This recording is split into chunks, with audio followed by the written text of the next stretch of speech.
তাই যাবো আমি? এই দুইটা মানুষ নিয়ে, আমি দুইটা বস্তা নিয়ে 1200 টাকা ঘর ভাড়া দেবো, আর 1000 টাকা দিয়ে শুধু চাল কিনা, শুধু পানি দিয়ে চাল সিদ্ধ করে করে খাবো না হয়? খাতা লাগে, কত কিছু লাগে, খাতা লাগে, কলম লাগে, আরে কখনো বেত দিয়ে মারবেন না, দেখেন আর শরীরে শুধু হাড্ডি। খুব ভদ্র পরিবারের ছেলে, আরে আমি না খাওয়াইতে পারলেও কিন্তু অনেক ভালো শিক্ষায় মানুষ হইতে আছে। এরপর গেলাম দেখতে রামদাই কমিশনার, ওখানে গেলাম, যাইয়া বলি আমাকে একটু সাহায্য করেন, আমরা দুদিন ধরে খাই না, দেখেন ছেলেটার মুখের দিকে। কমিশনার বললো গরম পানি খাও, হিন্দুদের আবার সাহায্য। আমার মন কি করলো, 2টা টিকিট কেটে দিল আর 300 টাকা দিল। নিউজে আমার অপর্ণাদেরকে খুঁজে পায় না, ছি। আর মনে হয় সের 3 সের বা 4 সের চাল হবে, এটা দিল। আর আমার মা একটু হলুদ, একটু মরিচ, যাবতীয় মানে 2-3 দিন চলার জন্য যা লাগবে সেটা দিল। আর আমার নিজেরই চিটাগাং থেকে নিয়ে গেছিলাম খাতা, বালিশ, হাড়ি পাতিল, এগুলো 2টা, সবকিছু নিয়ে 2টা বস্তা করে আমাকে গাড়িতে উঠিয়ে দিল। আমি চলে আসলাম সারা পথ শুধু গাড়িতে বসে ভাবি, আমি গাড়ির থেকে নাইমে আমি কোথায় যাবো, কোথায় যাবো আমি? এই দুইটা মানুষ নিয়ে, আমি 2টা বস্তা নিয়ে, আমার তো বস্তায় 4টেই বস্তা, আমি একা মরলাম, 4টা বস্তা নিয়ে কি করবো? আমার মেয়েও বস্তা, আমার সন্তানও বস্তা, হাড়ি পাতিলেও বস্তা, সবই আমার বস্তা নিয়ে আমি কই যাব? আমার তো বাসা নাই, আমি কই দেবো? সারা গাড়ি শুধু ভাবতে আছি। কোনো কিছু ঠিক করা নাই, রাইট? চলে গেছো চিটাগাং। কিছু ঠিক করার নাই, শুধু ভাবতে আছি আমি গাড়ির থেকে কোন জায়গায় নামলে আমি একটা বাসা পাবো। ভাবতে ভাবতে বলে অলংকারই নামবো, নামলাম অলংকার নামি। তখন রাত শেষ হয় নাই, রাত আছে। আমার মা পথে খাওয়ার জন্য কয়টা মুড়ি দিছিল, ওই মুড়ি কয়টা কতক্ষণ পরে পরে ওদেরকে খাওয়াইতাম। আর কিছু ছিল, তার রাত যখন শেষ হয় না, তেলের পাম্পের ওখানে আমি বাচ্চা 2টাকে নিয়ে পুরো রাত, যতটুকু রাত ছিল ওখানে বসেছিলাম আর মুড়ি খাওয়াইছি। সকালবেলা ভাবি যে কি করবো এখন, কোন আমাদের দিকে 2টা যাবো? বস্তা ধর 2-3 দিন চলার মতো, মানে কল্পনা কর, বাড়ি ঘর নাই, একটা অটিস্টিক বেবি যে সুস্থ না, আর একটা বাচ্চা, মানে 4টে বস্তা ওর জন্য।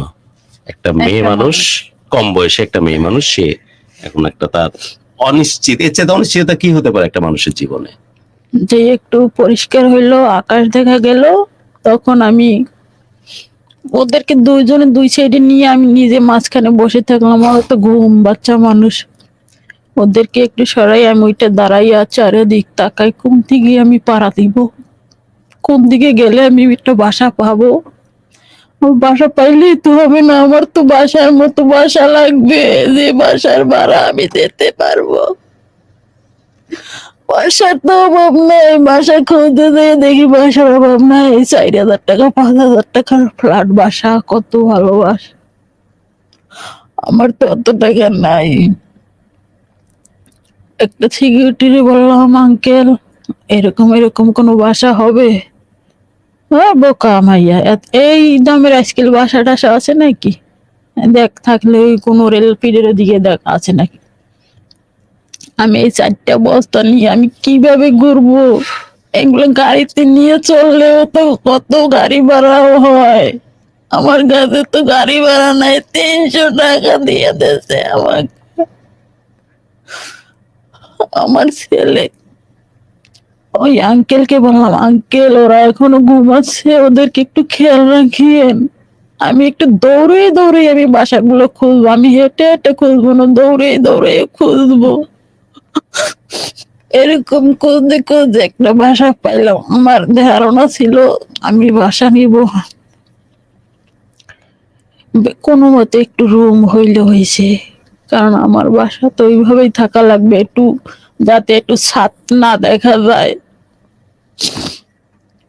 লাস্টে পাইলাম, পাওয়ার পরে বাসা ভাড়া 1500 টাকা, নিজের লাকড়ি দিয়ে রান্না করতে হবে, টয়লেট বাহিরে, মানে গ্রামের থেকেও খারাপ অবস্থা। বৃষ্টি আসবে, বৃষ্টি নামার আগে আমার রুমে পানি ঢুকবে। যাই হোক পাইলাম, বাসাতে পাওয়ার পরে একটু নিজে শান্ত হইলাম। শান্ত হওয়ার পরে রান্না বান্না করে যা ছিল খাওয়াইয়া এখন চিন্তা করি আমার বাসা ভাড়া দিতে হবে, কি কাজ করব। আমার ছেলেটার থেকে আমার মেয়েটা বেশি আরো খারাপ, ওকে রেখে আমি এক তিল পর্যন্ত আমি কোথাও আপনি যেতে একটু পারি না। বলবেন যে মেয়েটা কি ধরনের, মানে আমরা তো জানি অটিস্টিক বেবি বিভিন্ন রকমের সিমটম থাকে, ও কি পাগল, ধরনের? ওকে একেবারে পাগল, পাগল, ওকে পাগল বললেই চলবে। মানে কোনো কাজ কোনো কিছু নিজে করতে কাজ পারে না, কেন করবো? ও যে এখন নিজের bathroom- কাজও কোনো কিছু করতে পারে ও না, যে নিজে বাথরুম করতেছে ও তো নিজেও জানেন না। একেবারে কোনো কিছু ওর ব্রেনে কাজ করে না। না, তখন ও বয়স আরো কত? আপনি বসে আছেন, আপনার হয়তো মাইক্রোফোনটা ধরে ছুঁড়ে ফেলে দিল। মানে মাথা ব্রেন কোনো কিছু কাজ করে না। না, বয়স কত তখন? 14-15 হবে। তখন বয়স কত যখন তুমি যুদ্ধ করতেছো? যখন যুদ্ধ করতেছি আমার এই যে হাজবেন্ড সহ, সময়টাতে, এই যে এই সময়টাতে যখন বাড়ি খোঁজা হচ্ছে, তখন ওর বয়স 8-9 বছর হবে।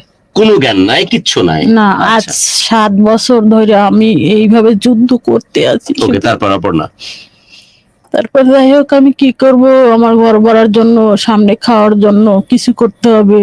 আর আমি কি কাজ পাবো, যে যে কাজ করতে পারলে, যে কাজটা ফাইনালি বাড়ি পাইলে। কত টাকায় পাওয়া গেল? 1500। আচ্ছা, কি বাথরুম বাইরে, কমন সব। বাথরুম সব বাইরে, শুধু একটা ঘর? শুধু ঘর, একটু ঘর, উপরে টিন, চাচের বেড়া, জাস্ট একটা কোন রকমের ছোট একটা ঘর। হ্যাঁ, ওকে। লাকড়ি দিয়ে রান্না করতে হবে। তারপরে এখন চিন্তা করি আমার এমন একটা কাজ খুঁজে বের করতে হবে যাতে আমি মেয়েটাকেও সবভাবে আমি দেখতে পারি আর আমার কিছু ইনকাম হয়। তো এরকম করতে করতে বাসা খুঁজতে লাগলাম যে কোন ফ্যামিলির কারা কাজে রাখে। তো এরকম করতে করতে পাইলাম, বাসা একটা পাইলাম, ওরা বলে যে হ্যাঁ কাজ করতে পারবা, তা মাসে 2500 টাকা পাবা। তা আমি বলি 2500 টাকা আবার কম কিসে, 1500 টাকা ঘর ভাড়া দেবো আর 1000 টাকা দিয়া শুধু চাল কিনা, শুধু পানি দিয়ে চাল সিদ্ধ করে করে খাবো, না হয় চালগুলো ভাজা খাবো, তাও তো ভালো। এরকম করতে দিল, চাকরি করতে থাকলাম, কাজের মানে বাসা বাড়ির কাজ করতে থাকতে থাকতে তাদের কাজ ভালো লাগলো আর 500 টাকা বাড়াইলো। তা আবার একটু চলতে লাগলাম এরকম। 1500 টাকা বাসা ভাড়া দিলে আর 1500 টাকাতে আমরা পুরো মাস চলি। চলি মানে শুধু চাল কিনি আর লবণ কিনি। তাও চিন্তা করি চাল আর লবণ ছাড়া তো আর খালি ভাত খাইতে পারবো না, চাল আর লবণ হলে কোনোভাবে আমরা চলবো। এরকম করতে করতে আমার ছেলেটাকে স্কুলে ভর্তি করলাম। স্কুলে ভর্তি করতে, আমার ছেলের স্কুলে ভর্তি করতে হলে পড়া করলাম সরকারি স্কুলে, কিন্তু স্কুল ড্রেস লাগে, জুতা লাগে, কত কিছু লাগে, খাতা লাগে, কলম লাগে, পেন্সিল লাগে, চক লাগে। কি করব? স্যারদেরকে বললাম স্যার আমি যে সময় পারবো আমি সেই সময় ড্রেস বানাই দিব, ওরে ড্রেসের জন্য বকা দেবেন না, ওরে ড্রেসের কথা বলিয়েন না, ও কষ্ট পাবে, ও লেখাপড়া করতে চাইবে না। আর ওরে কখনো বেত দিয়ে মারবেন না, দেখেন আর শরীরে শুধু হাড্ডি।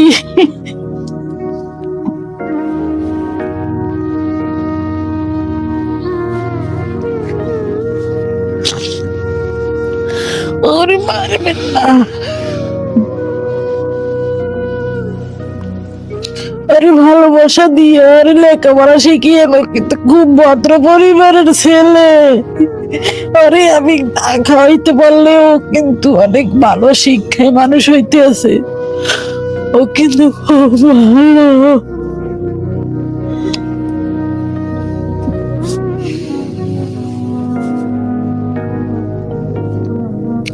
এবং এই গল্পের সাথে সবাই খুব রিলেট করছে। এমডি আফনান বলেছে গল্প শুনে অশ্রু ধরে রাখতে পারছি না।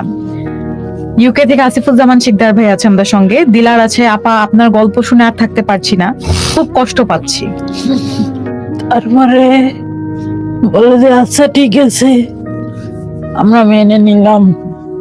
তো এভাবে ভর্তি করতে ওরা ও স্কুলে যাইতে লাগলো, আমি রাত্রে পড়াই। এরকম যেভাবে লবণ ভাত চলে জোটে এরকম খাই। অনেক সময় আছে যে মানে চাল 10 কেজি কিনে ভাগ করি পুরো মাস নেওয়ার জন্য, ভাগ করে করে 30টা ভাগ করি। 30টা ভাগ করে যেভাবে হয় ওইভাবে রান্না করি। হয়তো ওরা 2 বেলা খাইলো। আবার স্কুলে বিস্কিট দেয়, স্কুলের বিস্কিট আমার ছেলে খায় না। 8 খান বিস্কিট দে, আমার ছেলে হিসাব করে করে নিয়ে আসা ও নিজের হাতে ভাগ করে করে দে, দিদি তুই খা, মা তুমি খাও, খাইলে দেখবে ক্ষুধা লাগবে না, একটু ভালো লাগবে, খাও। এরকম করতে করতে চলতে লাগলাম। এরপরে আসলো করোনা। করোনা আসার পরে আর আমার এই বাসা বাড়িতে নিল না, বলে যে একজনের বাসা একজনের যাওয়া যাবে না, তোমার আশা লাগবে না। এখন কি করব? আমার রাতে তো ঘুম আসে না, আমি চিন্তা করি আমি কি খাওয়াবো ওই সন্তান দুইটাকে, কি দিয়ে বাসা ভাড়া দিব। আমি সারা রাত শুধু ওর মাথার উপরে হাত দিয়ে, ওর মাথার উপরে হাত দিয়ে আর কান্না করি, কিভাবে আমি চলবো। তারপরে সরকার নিয়ম করলো ত্রাণ দিবে, আমাদেরকে আর নাম টাম নিল না। নাম নেওয়ার পরে নাম নেওয়া এরকম করতে করতে এরপর গেলাম যে ত্রাণ দেয় কমিশনার, ওখানে গেলাম। যাইয়া বলি আমাকে একটু সাহায্য করেন, আমরা 2 দিন ধরে খাই না, দেখেন ছেলেটার মুখের দিকে। কমিশনার বললো গরম পানি খাও, হিন্দুদের আমার সাহায্য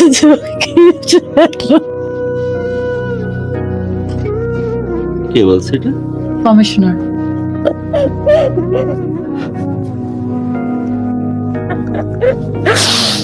বলে যে হিন্দুদের সাহায্য কিসে, গরম পানি দিয়ে খাও। হ্যাঁ আমি বলি একটু দেন না। অভিশপ্ত। উনি দেখলাম উনি এই কথাটা বললে আমি তারপরও দাঁড়াই থাকলাম। দেখলাম একজন লোক হুন্ডা চালাই আসলো, তাকে একটা ত্রাণের বস্তা দিল। কাউন্সিলর কাছে উনি শালা অভিশপ্ত। উনি যখন ত্রাণটা দিচ্ছে তখন ওই লোকটা হুন্ডালাকে, আর তখন আমি আবার বললাম স্যার আমাকে দেন না, দেখেন না আমার ছেলেটা 2 দিন ধরে ওর মুখে কিচ্ছু দিতে পারতেছি না, একটু দেন, কিচ্ছু লাগবে না, তেল লাগবে না, কিচ্ছু লাগবে না, শুধু করে চাল। হিন্দুদের আবার কিসের ত্রাণ? হ্যাঁ আমার আইছে স্পর্শ মনে ভাসে। শালা অভিশপ্ত। তারপরে আমার ছেলে বলে কি মা তুমি জানতা না যে গরম পানি খেলে ক্ষুধা লাগে না, চলো চলো চলো বাসায় চলো, আমরা গরম পানি খাই, ক্ষুধা লাগবে না। বয়স কত তখন আপনার ছেলে? এখন 8 বছর। তখন বয়স কত? 6 বছর। স্কুলে ভর্তি 6 করছি বছর তো। বয়সে কি পার্সোনালিটি, কি স্মার্টনেস, পরিস্থিতি কত আমার স্মার্ট ছেলের অনেক বুদ্ধি, অনেক বুদ্ধি। আরে ফকিন্নি কাউন্সিলর যার বর্ণনা শুনতে। আমার ছেলে বলে যে আমার চলো চলো। তারপরে আমার ছেলের আমি জড়াই দিলাম, বাবা ওদের ক্ষুধা লাগে না, ওদের ক্ষুধা লাগে না বাবা, ক্ষুধা লাগলে ওরা ক্ষুধার কষ্ট বুঝতো, ওরা ক্ষুধা লাগে না ওদের, আমাদের তো ক্ষুধা লাগে যেন ক্ষুধার কষ্ট বুঝি। আমার ছেলে তারপরে বাসায় গিয়ে বলে আমার গরম পানি দাও খাবো, ক্ষুধা লাগবে না। আমার ছেলে সান্ত্বনা পাওয়ার জন্য, দেওয়ার জন্য আমি ঠিকই গরম করে খাওয়াইলাম। ইয়ে বলেন পেট ভরছে, বলে হয় ভরছে তো, একটু বার শিশু দিলে চলে যাবে, আনে তো আবার পেট খালিয়েই যাবে। আমি বলি খালি হবে না, তুমি এই পানি খাওয়ার সাথে সাথে চোখ বুঝে ঘুমিয়ে যাও, আর খালি হবে না। আমার ছেলে সত্যি সত্যি পানি খাইয়ে তাড়াতাড়ি ঘুমিয়ে গেছে।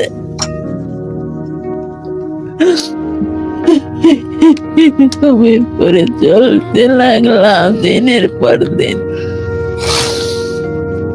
তারপরে এরকম তো চলতেই থাকলো, হয়তো মাসে 15 দিন খাইলাম আর 15 দিন খাইলাম না, আর যদিও খাই মাছ, ওই বললাম না 7-8 বছর ধরে মাছ তরকারি ভালো মন্দ কোনোদিনও আমরা খাই না।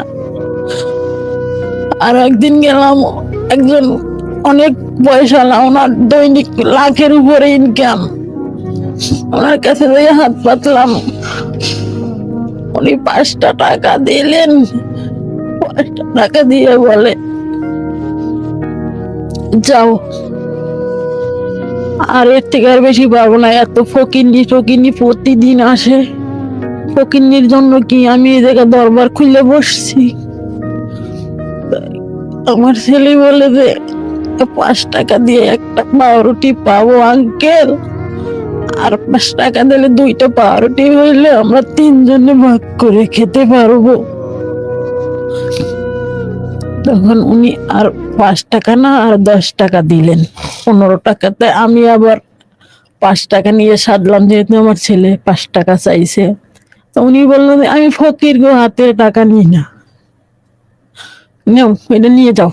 আমি ফকিরদের হাতের টাকা নিই না। তা আবার আমরা 15 টাকা নিয়ে চলে আসলাম। এভাবে করে করে আমরা দিন চলতে লাগলাম। আর শুধু অপেক্ষায় থাকি আমার ছেলের উপবৃত্তির টাকা, মানে ওদের 100 টাকা করে যে দেয়, ওই টাকাটা কবে পাবো, পাইলে হয় ওরা একটা জুতা কিনে দিব, একটা শার্ট কিনে দেবো। আরে শার্ট কিনে দিই না, আর জুতা কিনে দিই না, আরে প্যান্ট কিনে দিতে পারি না। আর স্কুলের ড্রেসটা এই জায়গায় ঠিক আছে, ছোট হয়ে গেছে, গায়ে ঢোকে না, তাও ওই জায়গায় দিয়ে যায়। কিভাবে আমি চলবো? আজ এত ফল ফ্রুটের দিন, তরমুজ, আম, কাঁঠাল আমার ছেলেরে আমি খাওয়াইতে পারি না। কত বছর হয়ে গেল, কত বছর হয়ে গেল, কোনদিন আমার ছেলেরে আমি 1 টুকরা মাছ কিনে খাওয়াইতে পারি নাই, কোনদিন না। আমার ছেলের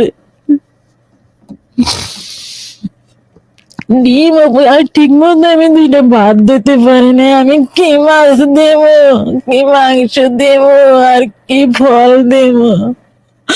আমার ছেলের যদি দেখাইতে পারতাম আপনাদেরকে, আমার ছেলের দেখলে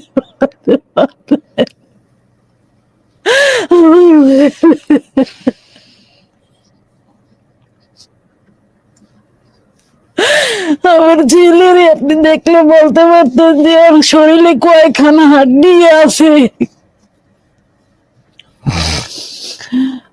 আমার ছেলে সবসময় আতঙ্কের মধ্যে থাকে, আজকে দুপুরে কি ভাত খাবো না খাবো না, রাত্রে কি হবে। আমার ছেলে প্রায় সময় রোদে রোদে ঘুরে, কি জন্য 2টা বোতল ঢোকাইতে যায়,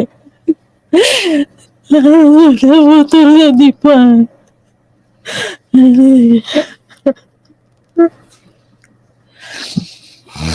যেরকম কালো হয়ে গেছে সেরকম শুকিয়ে গেছে, আর পড়তেও বসাইতে পারি না। কেন? আমার পরে যদি ক্ষুধা থাকে, ওর লেখাপড়া করতে কি মনে চায়? পেটে তো আর অসংখ্য ক্ষুধা, কোনোদিনই তো আর কিছু খাওয়াইতে পারলাম না। এটা হয়েছে আমার গল্প। আপনারা যদি সহযোগিতা করে, আমার যদি সাহায্য করে, ভালোবাসতে জানে এবং মানুষ মানুষের ভালোবাসার কারণ হতে পারে। আর যদি কিছু আপনার ডেভেলপমেন্ট আসে লাইফে, কিছু কন্ট্রিবিউশন যদি আপনার জন্য আসে, যাতে করে আপনার সামনের দিনের পথগুলোকে চলা অনেক বেশি সহজ হয়ে যায়, সেটি হবে বাড়তি পাওয়া। বাট ওই জিনিসটার দিকে চিন্তা করে আপনি কোনোভাবে যেন মন ছোট না করেন যে আমার এত বেশি পাওয়ার কথা ছিল, অত বেশি তো হলো না, এই ভাবনা যেন না। আমার মধ্যে ভাবনা আপনি ছিলও না, আপনি শুধু বলছিলেন যে আমি আমার কষ্ট কথাগুলো বলে মনটাকে একটু হালকা করতে চাই। বিদায় নিচ্ছি আপনার কাছ থেকে। অপর্ণা, অনেক অনেক দোয়া, অনেক অনেক মহব্বত। আমার সাথে আমার কদমবুচি করেন না, আমার কদমবুচি করেন না, বিশ্বাস করুন। আপনি দাঁড়িয়ে থাকেন ক্যাটেগরিক্যালি আমি চ্যানেলের সামনে, আপনি আমার বয়সও কম অপর্ণা, আমি 50 ছুঁই, আমি আপনাকে কদমবুচি করতেছি এই কারণে, যেরকম মা প্রত্যেক মানুষের কপালে যেন জুটে, এত মহব্বত প্রত্যেক মায়ের কপালে যেন জুটে, গোটা পৃথিবী কিছু পাক আর রাপাক তার সন্তানের আদলে এইরকম মহব্বত তৈরি করার মা যেন কপালে জুটে, যাকে ঘিরে তোমাদের শ্লোক যেটা তৈরি করা হয়েছে শ্রীমৎ ভগবত গীতায়, যেখানে বলা হচ্ছে পিতা ধর্ম, পিতা স্বর্গ, পিতরি পরমন্তপ, পিতরি পিতামহ বন্ধে প্রিয়ন্তে সর্বদেব, জন্ম জন্ম ভূমিষ্ঠ স্বর্গাদপি গরীয়সী। এমন দেবীতুল্য মায়ের জন্ম হোক, এমন দেবীতুল্য মা পৃথিবীর কর্নারে কর্নারে থাকুক, তাহলে কোনো মানুষ কষ্টে থাকতে পারবে না, কোনো বাচ্চা সত্যি বেঘরে মরবে না। সত্যি এই ভালোবাসা, এই মহব্বত তোমার জন্য, সবার জন্য অনেক অনেক দোয়া, স্পেশালি তোমার বাচ্চার জন্য এবং তোমার মেয়ের জন্য। আর অনেক দোয়া যে এই ফরম্যাটের মারা আরো বেশি বেশি করে পৃথিবীতে বিভিন্ন কর্নারে আসুক, তাহলে বাচ্চাগুলো বেঁচে যাবে, এই সমাজ বেঁচে যাবে। সবার জন্য অনেক অনেক দোয়া। আমার অনেক বেশি ভালো লাগে যে বন্ধুকে আজ বহুদিন পর আমি স্টুডিওতে শেয়ার করতেছি। Thank you for your graceful presence. জি, থ্যাংক ইউ। সবার জন্য অনেক অনেক দোয়া। অনুষ্ঠান শেষ করছি। প্রত্যেকটি প্রাণ ভরে উঠুক ভালো লাগা নিয়ে, আর প্রত্যেকটি হৃদয় শাসিত হোক শুধুই ভালোবাসা দিয়ে। অনেক ভালোবাসা।